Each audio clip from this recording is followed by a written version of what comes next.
Hello and welcome to pmclounge.com. This is Lounge Fever, a series of videos where we try to answer your questions. Now, today we are talking about what would happen if your story point estimate is basically wrong.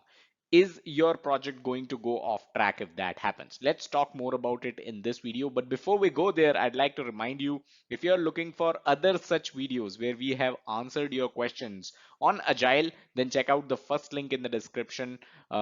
The entire playlist is available there. Second and third playlists are also important. They are going to help you out if you're preparing for your PMP exam, the agile part of your PMP exam, as well as if you are preparing for your PMI-ACP exam. So three important links. Check them out whenever you feel like. Let's move ahead. So what now? Now that you have wrong estimates, first of all, it is okay to have wrong estimates. That's the big thing that you need to understand. That's the big thing that you need to take away from this entire video. It is okay to have wrong estimates. Now, it is possible that when you started off with your sprint, the entire team felt that a story or a feature should be 4 points. That should be the story points assigned to a story, a user story, or a feature, or whatever you want to call it, right?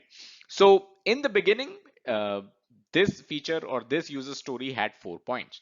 Now, when the team started working on this user story, they realized towards the end that this user story should have actually been 6 points, or vice versa. It is possible that you've given 6 points to a user story and you realize that it could have been a 4.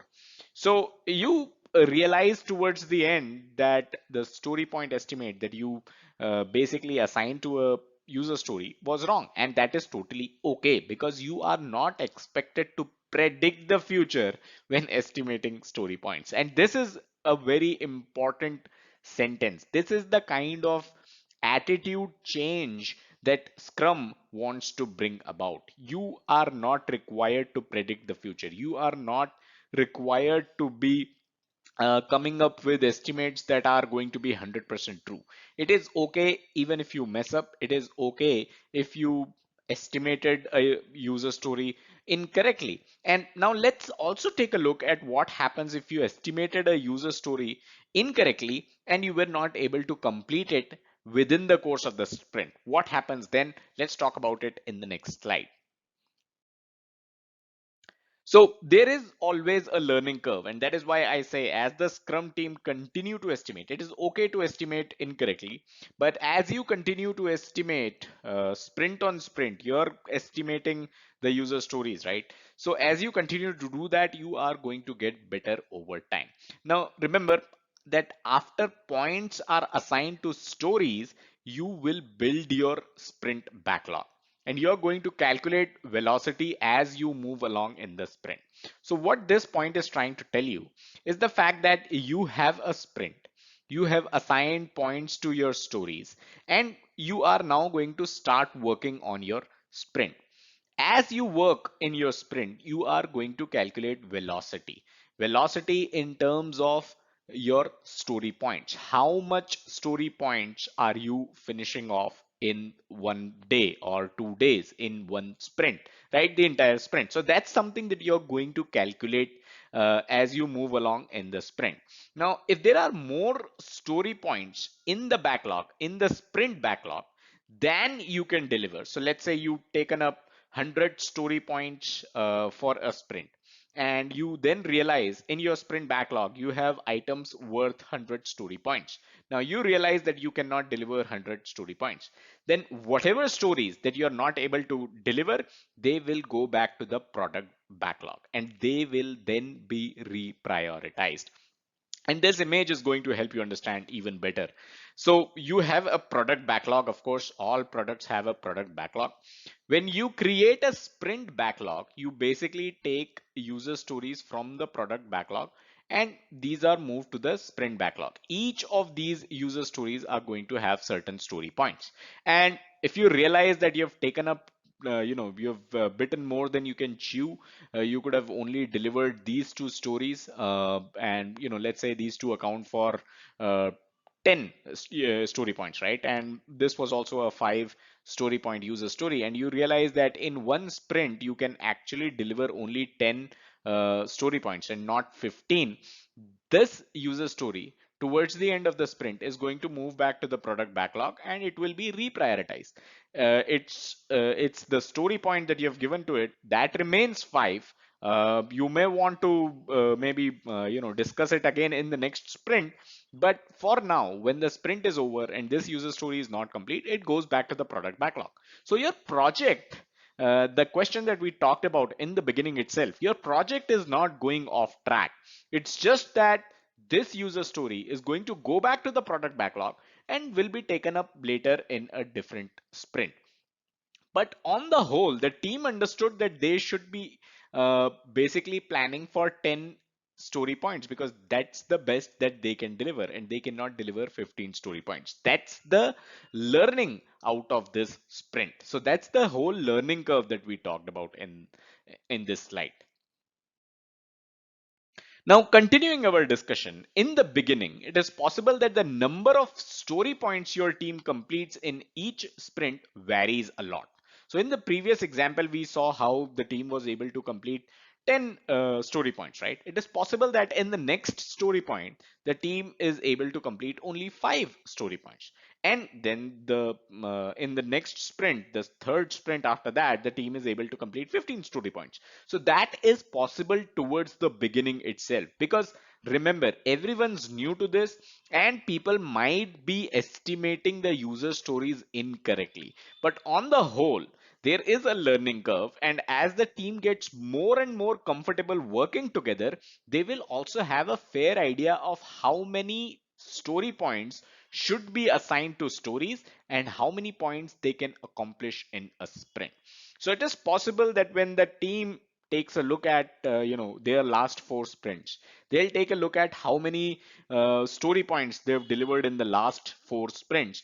They'll also take a look at all the user stories that they've delivered, and then they can review the kind of story points that they assign to the stories, where they correct, where they incorrect, are there any changes required. And that's how the team learns. That's how they understand the kind of points that should be assigned to the stories and the kind of points that can be completed or finished off or accomplished in a single sprint. Quick reminder, if you're looking for some practice questions for your PMP exam, you can head over to pmclounge.com/PMP practice questions. Everything's free. Check it out. So focus on the right point. That's the big takeaway from this entire exercise. And the point is, of course, in inverted commas here, and you'll get the point as we talk more in this slide. So GASPs, generally accepted Scrum practices, they help the Scrum team to get a handle of how much work they can actually do and not focusing on getting the estimates right the first time. This is something that we talked about in the first slide also, right? You're not expected to predict the future. You're not expected to do something right the first time being in inverted commas there.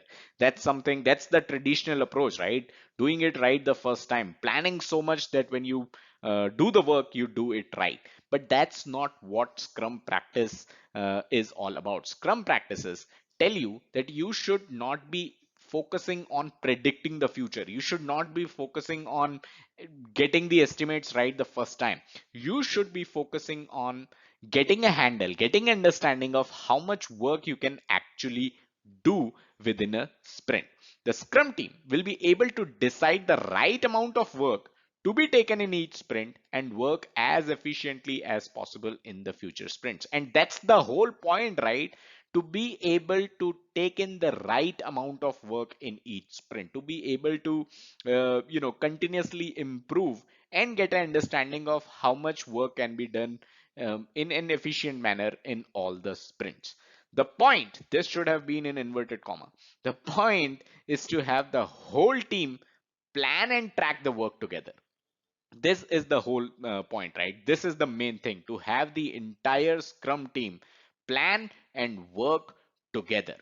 This is how the entire team stays accountable for the project's plan and vision. So you are introducing accountability here. You are reinforcing accountability, rather. Reinforcing is the right word, right? By doing by following all these scrum practices, that's what you're doing. The entire team feels accountable to the estimates that they've come up with.